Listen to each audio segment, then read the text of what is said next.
तर शिवांबू चिकित्सेचा इतिहास काय आहे त्याबद्दल थोडक्यात जरा. येस. ऍक्च्युली कसं आहे की शिवांबू चिकित्सेचा इतिहास जर बघायचा झाला तर तो खूप पुरातन आहे. ऍक्च्युली हा शिवांबू हा शब्द जर आपण म्हटलं कुठून आला हे बघितलं तर शिवांबूची जर फोड केली तर शिव अधिक आंबू म्हणजे शिवांबू म्हणतात. बरोबर. आता शिव म्हणजे काय, ज्याला आपण जे पवित्र आहे शुद्ध आहे त्याला आपण शिव म्हणतो. आणि आंबू याचा अर्थ पाणी आहे. आता शिवांबूचा अर्थ काय आहे, पवित्र जल, शुद्ध पाणी. आता हे कशातलं पाणी, पिंडीतलं पाणी पवित्र म्हणतो आपण, तीर्थ म्हणतो. बरोबर. आता पिंड म्हणजे काय, तर यथा पिंडे तथा ब्रह्मांडे म्हणतात. म्हणजे जे काही ब्रह्मांडामध्ये आहे ते आपल्या या पिंडामध्येच आहे. पिंडामध्ये. पिंड म्हणजे दुसरं तिसरं काही नसून आपलं शरीरच आहे.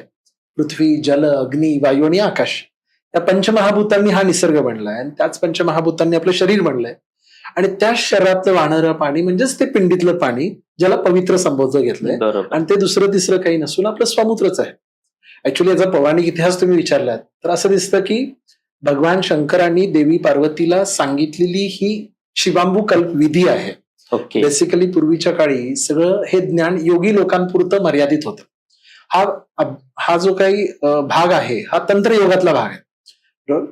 डामरतंत्र नावाचा ग्रंथ आहे ज्याच्यामध्ये 107 श्लोकांमध्ये या शिवांबू कल्प विधीचा उल्लेख सापडतो. ओके. आता तुम्ही जर बघितलं तर भगवान शंकरांनी देवी पार्वतीला सांगितलेला जो काही 107 श्लोकांचा वार्तालाप आहे त्याच्यामध्ये शिवांबूचा उपयोग कसा करायचा, कुणी करायचा नाहीये, वेगवेगळ्या जडीबुटींना घेऊन किंवा वेगवेगळ्या आयुर्वेदीय चूर्णांचा भस्मांचा वापर करून जर शिवांबू पान केलं तर त्याचे काय लाभ होऊ शकतात हे त्या काळामध्ये वर्णिलेलं ते सगळ्या गोष्टी आहेत.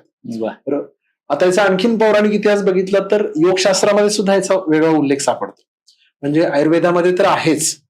आयुर्वेदामध्ये जसं भैषज रत्नावली आहे, निघंटू रत्नाकर आहे, ही सगळी वेगवेगळ्या आयुर्वेदिक ग्रंथांमध्ये नरमूत्राचा वापर, इव्हन वेगवेगळ्या प्राण्यांच्या मूत्राचा वापर, म्हणजे ज्याच्यामध्ये गोमूत्र आलं, उंटाच्या मूत्राचा वापर आला, हत्तीच्या मूत्राचा वापर आला, तो कशा पद्धतीने केला पाहिजे हे सगळे म्हणजे त्याचे रेफरन्सेस सापडतात. पण आपल्या स्वतःच्या मानवी मूत्राचा वापर करून सुद्धा वेगवेगळ्या आजारांमधून कसं मुक्त होता येईल हे आयुर्वेदामध्ये सगळे रेफरन्सेस आहेत.